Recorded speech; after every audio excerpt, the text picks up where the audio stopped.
Sana bolan süygüm elimden kimdir dağlardan bilintir dingin şundur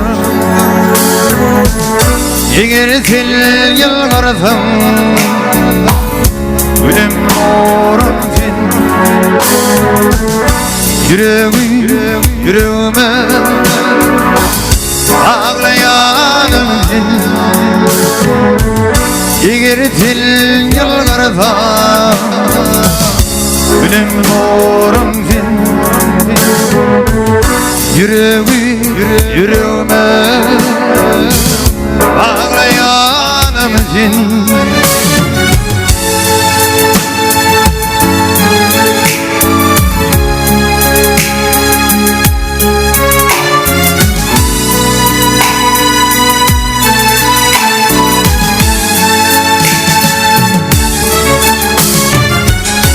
Dikildeydirsin asmanayım yedi aklim yüklem kapılmatayım o diyarım alım yürüven dinle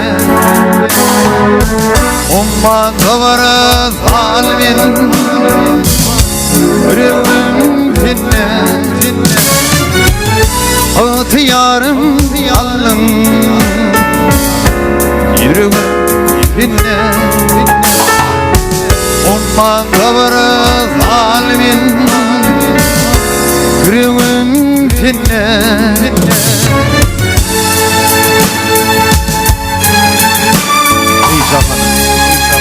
Cahan keşke şemali Kalam yeter Varı gözlü yarıma